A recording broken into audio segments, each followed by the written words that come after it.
एक स्टडी में ये कहा गया कि मेरठ दुनिया के सबसे तेजी से बढ़ते हुए शहरों में 63 इनमें पल्लवपुरम नगर तो कंपैरेटिवली थोड़ा वेल प्लान और वेल डेवलप हुई हैं। इसके अंदर ये याद पड़ रहा है, ये 10 साल से ज़्यादा हो गए हैं इसको। दोस्तों नमस्कार। हमारे देश में विकास योजनाओं का क्या हश्र होता है और किस तरह से जनता के पैसे की बर्बादी होती है, इसका एक बड़ा उदाहरण इस समय मेरठ के शताब्दी नगर में है। मेरठ डेवलपमेंट अथॉरिटी के एक वीसी ने एक आलीशान बंगला प्लान किया। वैसे तो मेरठ डेवलपमेंट अथॉरिटी के वीसी के पास एक शानदार रेजिडेंस रक्षापुरम स्कीम में है, लेकिन वीसी ने अपनी बादशाहत का इस्तेमाल करते हुए एक बड़ी इस स्कीम के अंदर एक आलीशान बंगला प्लान किया और उस समय इसकी कॉस्टिंग बताई गई कि लगभग 8 से 10 करोड़ रुपए का खर्च इस बंगले पर आएगा। मैं इस बंगले, ये जो बंगला जब उस समय प्लान किया गया तब उस समय की कॉस्टिंग थी, इसमें लैंड की कॉस्ट थी, इसमें कंस्ट्रक्शन की कॉस्ट थी, इसमें स्विमिंग पूल, इसमें और तमाम फैसिलिटीज प्लान की गई। लेकिन बीच में ही इस बंगले का काम रुक गया और ये कहा गया कि अब मेरठ डेवलपमेंट अथॉरिटी की स्थिति ऐसी नहीं है कि इस बंगले का काम पूरा हो सके। नोटबंदी के समय की बात है ये। उस समय चूंकि रियल एस्टेट में मंदी आई, लोग खरीद फरोख्त कम हुई, जिसकी वजह से लोगों ने प्रॉपर्टी में इन्वेस्ट नहीं किया और मेरठ डेवलपमेंट अथॉरिटी ने कहा कि हमारे पास अब इतना पैसा नहीं है कि इस बंगले को बनाया जाए। तब तक इस बंगले में काफी कंस्ट्रक्शन हो चुका था। ये पूरी तरह से खंडर में तब्दील हो चुका है। आप देख सकते हैं कि यहाँ पूरी तरह से ये जो मकान उस समय बने थे, जो कंस्ट्रक्शन उस समय हुआ था, वो अभी तक इनकम्प्लीट है। वो कभी भी गिर सकता है बरसात में। झाड़ झंखाड़ है इसके भीतर और बहुत अनसेफ है इसके भीतर इस समय घुसना। बहुत अंदर तक घुसकर मैं आपको नहीं दिखा सकता हूं, लेकिन कैमरे को जूम करके कोशिश करूंगा कि इसके विजुअल्स बहुत सारे आपको दिखाऊं। किस तरह से हमारे देश में सरकारी महकमे काम करते हैं, जनता के पैसे को बर्बाद करते हैं, इसका एक शानदार उदाहरण है ये। यहां आप देख सकते हैं काफी झाड़ झंखाड़ उगाए हैं और ये बिल्डिंग जो आधी बनी है ये कभी भी गिर सकती है, क्योंकि इसका कोई मेंटेनेंस नहीं है, इसका कोई रखरखाव नहीं है और करोड़ों रुपए इसमें पानी की तरह बहाया गया है। ये मेन डिवाइडर रोड की लोकेशन है। प्रपोज्ड एयरपोर्ट जो कहा जाता था, फिलहाल वहाँ हवाई पट्टी है और अब यहाँ एयरपोर्ट बनने की कोई गुंजाइश भी नहीं है जेवर एयरपोर्ट बनने के बाद से। और हवाई पट्टी के विस्तारीकरण का जो प्रोजेक्ट है वो भी अधर में लटका हुआ है, चूंकि मेरठ डेवलपमेंट अथॉरिटी ने एक और रेजिडेंशियल स्कीम एयरपोर्ट एनक्लेव वहां पर बसा दी। पास में जो पराग का मिल्क प्लांट है उसमें भी एक नए प्लांट के विस्तारीकरण की योजना बनाई गई उस समय, वो भी आज तक परवान नहीं चढ़ सकी है। मैं आपको यहाँ तस्वीरों में उन प्रोजेक्ट्स को भी दिखाऊंगा।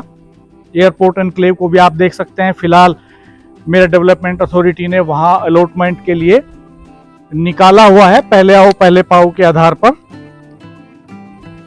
रोड्स बहुत अच्छी बनी हैं, बहुत ही चौड़ी सड़कें हैं, डिवाइडर वाली सड़कें हैं और आप यहाँ देख सकते हैं अंदर किस तरह से कितना आलीशान टाइप का इसको प्लान किया गया था। लेकिन बीच में ये पूरा कंस्ट्रक्शन इसका लटक गया और इस तरह से जनता के टैक्स का पैसा, जनता ने जो एमडीए को प्रॉपर्टी परचेज करके जो पैसा दिया, वो सब इस तरह से बर्बाद हो गया। थोड़ा और कैमरा जूम करके मैं आपको दिखाने की कोशिश करता हूं। समाचार पत्रों ने भी इस इशू को जोर शोर से एक बार उठाया था। और जिन वीसी ने ये प्लान किया था वो रिटायर हो चुके हैं। नोटबंदी के समय में प्रोजेक्ट ड्रॉप हुआ। ये बेसिकली इसकी कोई जरूरत ही नहीं थी, क्योंकि एमडीए वीसी के पास एक बहुत ही शानदार बिल्डिंग है, एक रेजिडेंस है। आमतौर पर जो सिविल लाइन एरिया में जो ऑफिसर्स को जो रेजिडेंस अलॉट होते हैं, एमडीए वीसी का जो बंगला है वो उनके मुकाबले शानदार है, बेहतरीन है। इसके बावजूद यहां ये बंगला इस तरह से प्लान किया गया। टोटल एस्टिमेशन उस समय इसका लगभग लैंड, कंस्ट्रक्शन और दूसरी फैसिलिटीज का लगभग 8 करोड़ का आंका गया था।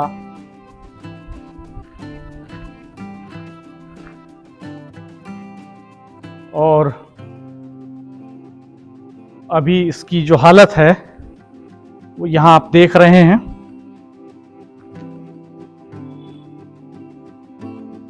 परतापुर की कताई मिल हो,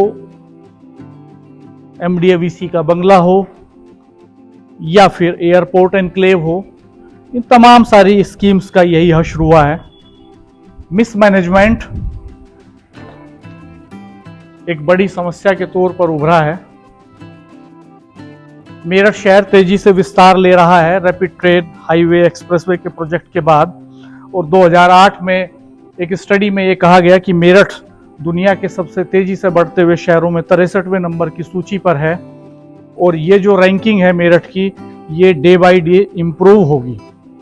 इसी को आंकते हुए डेवलपमेंट अथॉरिटी को प्लान करना चाहिए था कि वो किस तरह से शहर को बसाएगी, किस तरह से शहर में प्लान डेवलपमेंट होगा।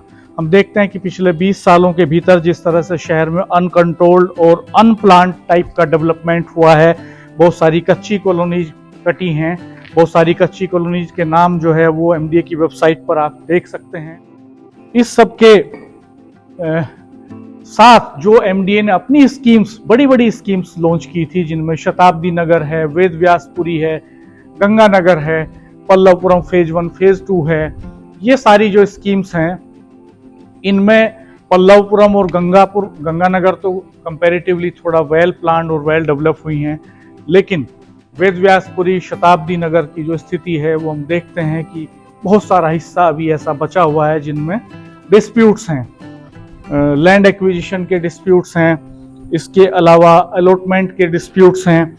कई ऐसे लोग हैं जिन्होंने लोन का पैसा लेकर के डेवलपमेंट अथॉरिटी से प्लॉट्स लिए और लगातार किश्तें चुकाई, लेकिन दशकों बाद भी, लगभग 1.5 दशक बाद भी उनको अपने उन प्लॉट्स पर कब्जा नहीं मिल सका, अपना मकान नहीं बना सके वो।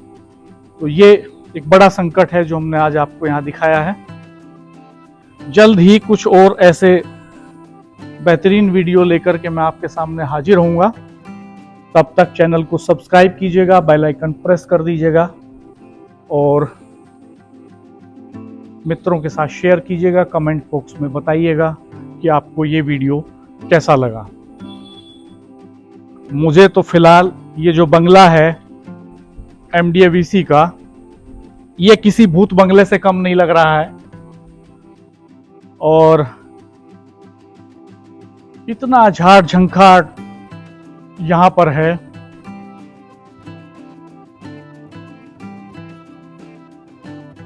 बहुत ही बुरे हालात हैं इसके अंदर। ये निश्चित तौर पर बहुत ही चिंता की बात है कि एक तरफ हमारी जो एजेंसीज हैं वो पैसे की कमी का रोना रोती रहती हैं डेवलपमेंट के कामों के लिए, और दूसरी तरफ इस तरह से पैसा बर्बाद किया जाता रहता है। हम देखते हैं कि मेरठ शहर के अंदर इनर रिंग रोड बहुत लेट हो चुकी है ऑलरेडी। आउटर रिंग रोड पर नेशनल हाईवे अथॉरिटी ने एक हिस्से पर काम छेड़ रखा है।